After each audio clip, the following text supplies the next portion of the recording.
Diamondlot, The Diamond Squad. By Eric Waugh. Chapter 42. Sacrifice. The skies were filled with darkened clouds as a storm was approaching. Bella kept the orb tightly held in her hands as the orb of chaos grew more volatile. The wind blew violently, preventing Bella from gaining much elevation, but her griffin pushed through. Then came the thunder, which startled the griffin, but Bella remained determined and her courage allowed the griffin to continue. They were hoping to pierce through the clouds and escape the lightning, but as they got higher, the air grew thinner and Bella's lungs hadn't had time to adjust. As breathing was getting difficult, she was beginning to feel lightheaded. Her eyes were beginning to close, but a lightning bolt that barely missed woke her up. But the griffin was startled and in its panic, caused the orb to slip out of Bella's hands. She tried to reach for the orb, but her hands just missed it. She did her best to calm the griffin down so he would listen to her, but it was no use. Bella watched as the orb slowly descended back onto the earth. All hope seemed lost, but suddenly she saw the orb rising back up towards her.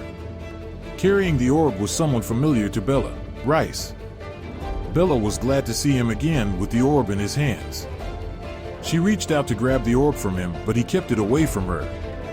She attempted to fight him back for it, but he told Bella to return to her friends who were waiting for her.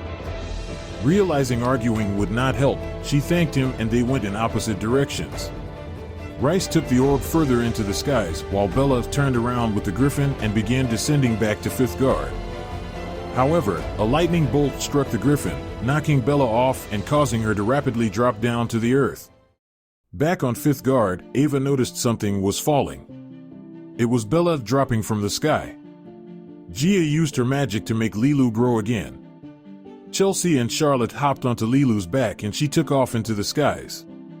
Zoe asked Gurunjan if there was anything in her bag that could act as a soft landing. The shopkeeper found nothing, but Ava pointed to the giant flag up in the tower. Zaid then rushed off to grab the flag. Alex pulled out a piece of paper along with a pencil from his hair. He began writing out some crazy calculations to figure out where they were going to land. Up in the sky, Lilu had flown to the point where they could see Bella falling, but another lightning bolt came in between them and prevented her from reaching Bella. Chelsea pulled out her rope and attempted to throw it at Bella, but the rain made it difficult to get the proper aim. With time running out, Charlotte took the rope, tied it to her waist and jumped off Lilu's back. As Charlotte dove towards Bella, Chelsea grabbed the other end of the rope. Charlotte managed to reach Bella, and once she had one arm wrapped around her, Chelsea told Lilu to slow their descent. Everything was going according to plan until another bolt struck the rope and ripped it apart. Now both Bella and Charlotte were falling together, but there was something beneath them on the ground. Sirit, Zoe, Nathan, Victoria, Naz, Annabelle, Jet, Rihanna, Rylan, Gurunjan, Kevin, Sebastian, Zaid, and Ava gathered around to hold the flag and stretch it out. Beneath the flag were Gia, Olivia, and Vance, who all cast their wind magic to create a giant updraft beneath the flag. When Charlotte and Bella hit the flag, their bodies gently landed on it. After landing, Bella woke up in excitement as she gave Charlotte a big hug.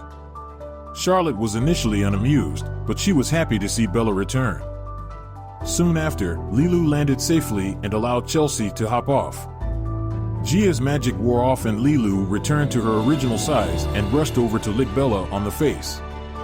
Shortly after, everyone gathered for a massive group hug. Some of them wondered how Bella was able to return to them without the orb. As Bella was struggling to find the words, a bright explosion of colors appeared in the sky. The orb of chaos had detonated out in space, and there was a faint spirit that materialized before them. The spirit thanked the Diamond Squad. Because of their efforts, Fifth Guard and all of Diamondlot was at peace once again. They all recognized Rice's voice and were grateful for his efforts to save them as the final remnant of his soul faded away.